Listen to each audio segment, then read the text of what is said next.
Hello friends, welcome back to our YouTube channel next current. स्वागत है आप सभी का हमारे यूट्यूब चैनल नेक्स्ट करंट पर। आज है 2 सितंबर 2021 और 2 सितंबर 2021 के जो भी करंट अफेयर्स के इम्पोर्टेंट क्वेश्चंस होंगे उन्हें मैं यहाँ डिस्कस करूँगा और सभी क्वेश्चन से रिलेटेड आपको फैक्ट भी बताता हुआ चलूँगा। आप आज की वीडियो की पीडीएफ फाइल हमारे टेलीग्राम ग्रुप से डाउनलोड कर सकते हैं और टेलीग्राम ग्रुप का लिंक आपको वीडियो के डिस्क्रिप्शन में दिया गया है। अगर आपने अभी तक हमारे चैनल को सब्सक्राइब नहीं किया है तो आज हमारे चैनल को सब्सक्राइब करें। सब्सक्राइब बटन आपको यहाँ राइट हैंड पर वीडियो के नीचे मिलेगा और साथ में नोटिफिकेशन बेल को भी प्रेस करें ताकि आपको सभी वीडियो के नोटिफिकेशन मिलते रहें। तो चलिए शुरू करते हैं आज का अपना पहला क्वेश्चन। हाल ही में नरेंद्र मोदी ने कितने रुपए का विशेष स्मारक सिक्का जारी किया? तो अभी हाल ही में नरेंद्र मोदी ने 1 सितंबर को भक्ति वेदांत स्वामी प्रभुपद जी की 125वीं जयंती के अवसर पर 125 रुपये का विशेष स्मारक सिक्का जारी किया। Option A. स्वामी जी ने international society for Krishna consciousness की स्थापना की। International society for Krishna consciousness जो है ये आपका इस्कन है, जिसको हम इस्कन मंदिर बोलते हैं। वो इस्कन इसकी फुल फॉर्म यही है, जिसे आमतौर पर हरे कृष्ण आंदोलन के रूप में जाना जाता है। इस्कन ने श्रीमद् भागवत गीता का 89 भाषाओं में अनुवाद किया है। 1896 में जन्मे एसी भक्ति वेदांत स्वामी ने मंदिरों की स्थापना के अलावा कई पुस्तकें भी लिखी।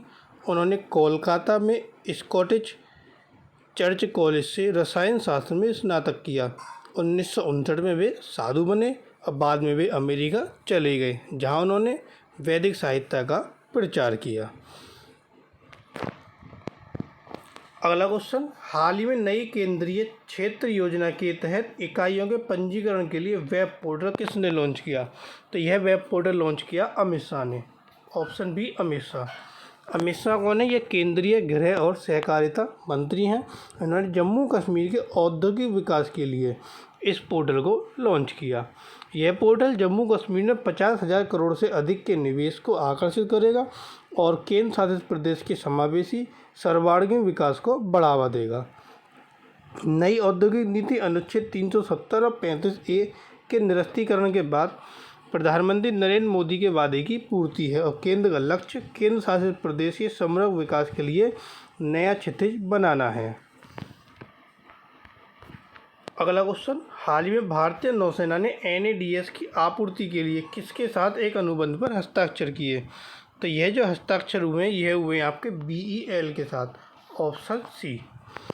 भारतीय नौसेना ने हार्ड किल और सॉफ्ट किल दोनों क्षमताओं के साथ स्वदेशी व्यापक NADS मीन्स नौसेना एंटी ड्रोन सिस्टम की आपूर्ति के लिए भारत इलेक्ट्रॉनिक्स लिमिटेड के साथ एक अनुबंध पर हस्ताक्षर किए। NADS DRDO द्वारा विकसित और BEL द्वारा निर्मित भारतीय सशस्त्र बलों में शामिल होने वाला पहला स्वदेशी रूप से एंटी ड्रोन सिस्टम है। BEL एक नवरत्न रक्षा सार्वजनिक क्षेत्र का उपक्रम है। NADS सूक्ष्म ड्रोन का तुरंत पता लगा सकता है और लक्ष्य को समाप्त करने के लिए लेजर आधारित किल मैकेनिज्म का उपयोग करता है। अगला क्वेश्चन। हाल ही में किसके द्वारा एक मैकेनाइज्ड स्कैवेंजिंग सिस्टम विकसित किया गया? तो ये जो सिस्टम विकसित हुआ ये हुआ CSIR CMERI। Option D. CMERI central mechanical engineering research institute, इसके द्वारा यह मैकेनाइज्ड स्कैवेंजिंग सिस्टम विकसित किया गया, जिसे भारतीय सीवरेज सिस्टम की विविध प्रकृति और इसके चौक के तरीके के गहन अध्ययन के बाद शुरू किया गया। प्रौद्योगिकी का डिजाइन मॉड्यूलर है ताकि स्थितिजन्य आवश्यकताओं के अनुसार अनुकूलित तैनाती रणनीति सुनिश्चित की जा सके। सिस्टम संसाधन अर्थात पानी के सतत उपयोग पर भी ध्यान केंद्रित करता है, क्योंकि सिस्टम चौक सीवरेज सिस्टम में स्लरी पानी को सोख लेता है और उसी के पर्याप्त निस्पंदन के बाद इसे सेल्फ प्रोपेलिंग नोजल का उपयोग करके चौकेज की सफाई के लिए पुनः निर्देशित करता है। अगला क्वेश्चन। हाल ही में किस खिलाड़ी ने 17 वर्ष के कैरियर का अंत करते हुए क्रिकेट के सभी प्रारूप से संन्यास की घोषणा की? तो यह घोषणा की है डेल स्टेन ने। Option A. दक्षिण अफ्रीका के तेज गेंदबाज हैं डेल स्टेन। इन्होंने 31 अगस्त को क्रिकेट के सभी प्रारूपों से संन्यास की घोषणा की। उन्होंने 93 टेस्ट में 439 विकेट लिए, जिससे वे खेल के सबसे लंबे प्रारूप में दक्षिण अफ्रीका के लिए सबसे अधिक विकेट लेने वाले गेंदबाज बन गए। उन्होंने 125 एक दिवसीय यानी वनडे, 47 T20 इंटरनेशनल में भी 196 और 64 विकेट लिए। अगला क्वेश्चन, हाल ही में किस राज्य ने कैच अप पाठ्यक्रम शुरू करने का निर्णय लिया? तो कैच अप पाठ्यक्रम शुरू करने का निर्णय लिया बिहार राज्य ने। Option B Bihar. इस कदम से यह सुनिश्चित होगा कि स्कूल खुलने के बाद छात्र अपने पढ़ाई के साथ ट्रैक पर हैं। बिहार राज्य में लगभग 35.06 लाख हेक्टेयर बाढ़ प्रभावित है। 38 में से 29 जिले माध्यम से अति उच्च बाढ़ प्रभावित हैं। अब बिहार राज्य ने यह निर्णय लिया, तो आइए बिहार के बारे में जानते हैं। ये है आपका बिहार, जिसकी राजधानी पटना। वहाँ के मुख्यमंत्री नीतीश कुमार, राज्यपाल फागू चौहान। कुल जिलों की संख्या 38, लोकसभा सीटें 40 और राज्यसभा सीटें 16। अगला क्वेश्चन, हाल ही में कौन अफगान नागरिकों के पुनर्स्थापन के कानूनी मार्गों पर चर्चा के लिए एक मंच का आयोजन करेगा? तो ये आयोजन कौन करेगा? यूरोपीय संघ। Option C. ये जो आयोजन होगा वो सितंबर में ही होगा। इसका उद्देश्य उन अफगानों को, विशेषकर महिलाओं और बच्चों को स्थायी समाधान प्रदान करना है जो सबसे अधिक असुरक्षित हैं। फोरम मानवाधिकार कार्यकर्ताओं, पत्रकारों और अधिवक्ताओं के पुनर्वास पर भी ध्यान केंद्रित करेगा। अगला क्वेश्चन, हाल ही में किस देश को अपने क्षेत्र का एक हिस्सा बीजिंग को सौंपने के लिए मजबूर किया जा सकता है? तो वह कौन सा देश है? वह देश है आपका मॉन्टेनेग्रो। Option D. मॉन्टेनेग्रो का जो अपने क्षेत्र का एक हिस्सा है वो बीजिंग को सौंपने के लिए मजबूर किया जा सकता है, क्योंकि देश के पास चीनी सरकार के $1 बिलियन अमेरिकी डॉलर का ऋण बकाया है। मॉन्टेनेग्रो ने देश के दूरस्थ क्षेत्र में तेज़ी से पहुंच सुनिश्चित करने के लिए एक चीनी ठेकेदार को राजमार्ग निर्माण के भुगतान के लिए यह ऋण लिया था। $1 बिलियन अमेरिकी डॉलर की ऋण राशि मॉन्टेनेग्रो की संपूर्ण अर्थव्यवस्था के आकार का लगभग 5वां हिस्सा है। International forum for right and security द्वारा रिपोर्ट किया गया है कि चीन, जो विश्व का सबसे बड़ा ऋणदाता है, गोपनीयता की शर्तों का उपयोग कर रहा है, जो ऋणदाताओं को नियमों और शर्तों या यहाँ तक कि स्वयं ऋण के अस्तित्व को प्रकट करने से रोकता है। अगला क्वेश्चन, हाल ही में डेल्फिक काउंसिल ऑफ महाराष्ट्र ने किसे अपना नया मानद महासचिव नियुक्त किया? तो ये बने आपके अभी मित्तल। Option B. ये हाल ही में गोल्डन एस वेंचर्स के सीईओ अभी मित्तल, इनको डेल्फिक काउंसिल ऑफ महाराष्ट्र ने अपना नया महासचिव नियुक्त किया। अभी Mittal BRICS chamber of commerce और उद्योग के युवा नेताओं के अध्यक्ष और समाज सेवी हैं। अभिनेता सुनील शेट्टी को Maharashtra Delphic council for performing arts के लिए ब्रांड एम्बेसडर के रूप में नामित किया गया है। 2021 की शुरुआत में विजेंद्र गोयल को भारतीय डेल्फिक परिषद के संस्थापक अध्यक्ष और साहिल सेठ को महाराष्ट्र की डेल्फिक परिषद के अध्यक्ष के रूप में नामित किया गया था। अगला क्वेश्चन, हाल ही में राष्ट्रपति रामनाथ कोविंद किस देश में INS हंसा में एक परेड में भारतीय नौसेना उड्डयन को प्रेसिडेंट्स कलर से सम्मानित करेंगे? तो जो वो किस देश में सम्मानित करेंगे? यह करेंगे गोवा में। Option B Goa. 6 सितंबर को INS हंसा को सम्मानित करेंगे। इस अवसर पर डाक विभाग द्वारा एक विशेष दिवस कवर जारी किया जाएगा। प्रेसिडेंट्स कलर राष्ट्र के लिए असाधारण सेवा के सम्मान में एक सैन्य इकाई को दिया जाने वाला सर्वोच्च सम्मान है। देश के पहले राष्ट्रपति डॉक्टर राजेंद्र प्रसाद द्वारा 27 मई 1951 को प्रेसिडेंट्स कलर से सम्मानित होने वाली भारतीय सशस्त्र बलों में नौसेना पहली सेना थी। नौसेना ने प्रेसिडेंट्स कलर के बाद प्राप्तकर्ताओं में दक्षिण नौसेना कमान, पूर्वी नौसेना कमान, पश्चिमी नौसेना कमान, पूर्वी बेड़े, पश्चिमी बेड़े, पनडुब्बी शाखा, INS शिवाजी और भारतीय नौसेना अकेडमी शामिल हैं। अब गोवा में सम्मानित करेंगे तो ये है आपका गोवा, जिसकी राजधानी पानाजी। वहाँ के मुख्यमंत्री प्रमोद सावंत, वहाँ के राज्यपाल PS श्रीधरन पिल्लई। कुल जिलों की संख्या 2, लोकसभा सीटें 2 और राज्यसभा सीटें 1। अगला क्वेश्चन, हाल ही में किस राज्य ने मुफ्त पानी पाने के लिए पानी बचाओ योजना शुरू की। तो मुफ्त पानी पाने के लिए पानी बचाओ योजना शुरू की गोवा के मुख्यमंत्री प्रमोद सावंत ने। Option C. यह योजना 31 अगस्त को शुरू हुई। इस योजना के तहत राज्य के घरों में 16,000 लीटर तक पानी की खपत के लिए शुल्क नहीं लिया जाएगा। गोवा अपने नागरिकों को मुफ्त पानी की आपूर्ति करने वाले देश का पहला राज्य भी बन जाएगा। 1 सितंबर से 60% परिवारों को जीरो बिल मिलेगा। फ्लैट या कॉम्प्लेक्स में रहने वाले इस योजना का लाभ उठा सकेंगे।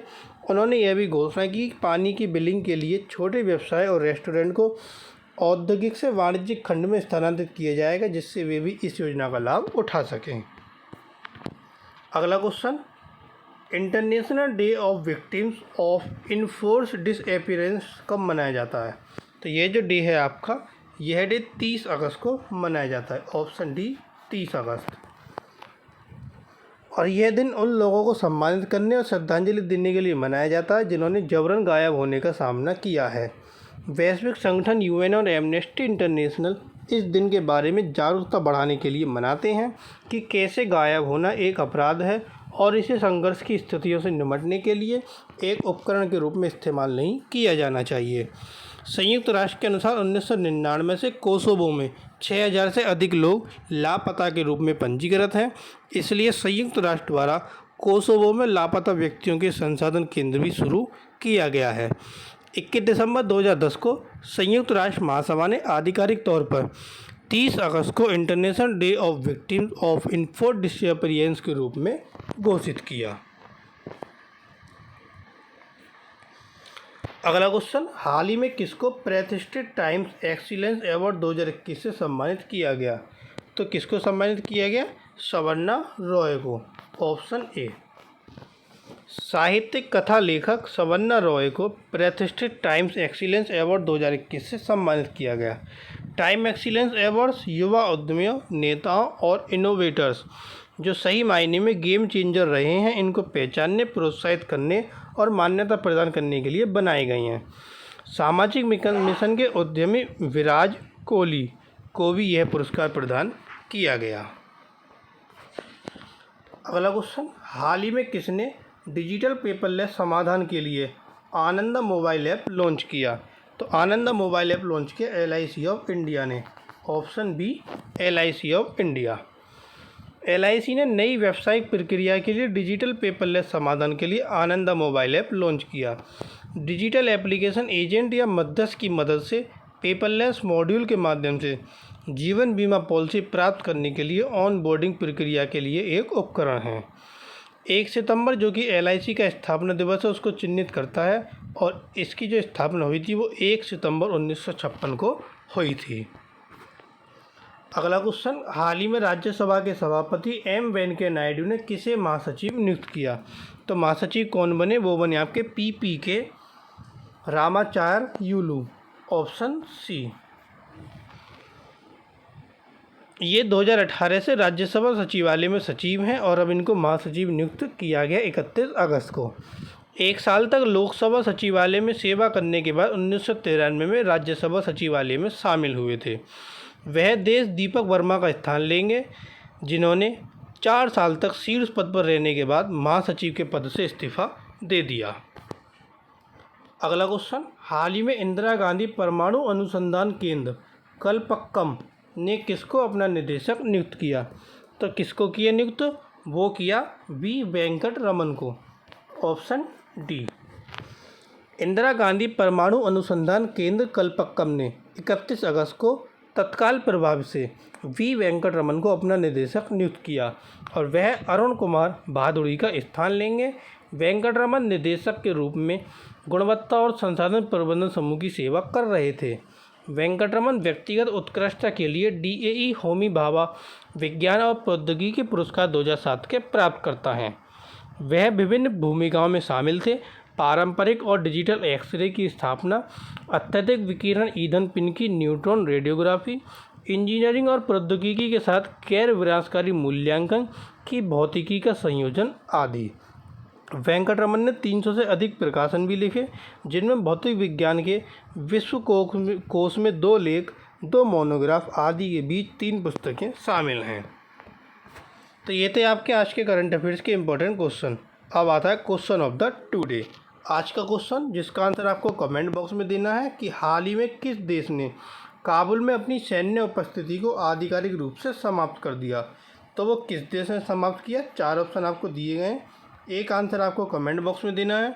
और जो कल क्वेश्चन पूछा था कि हाल ही में किसने कारीगर मेला के शुभारंभ के लिए ट्राइब्स इंडिया के साथ भागीदारी की, तो वह भागीदारी की थी अमेजन ने। Option D Amazon. तो ये थे आपके आज के करंट अफेयर्स के इंपॉर्टेंट क्वेश्चन। अगर आपको वीडियो पसंद आए और अगर आपने चैनल सब्सक्राइब नहीं किया है तो प्लीज़ हमारे चैनल को सब्सक्राइब करें और हमारी वीडियो को लाइक, कमेंट और शेयर करना ना भूलें। आप हमारे साथ अन्य प्लेटफॉर्म पर भी जुड़ सकते हैं, सभी का लिंक आपको वीडियो के डिस्क्रिप्शन में दिया गया है। Thank you.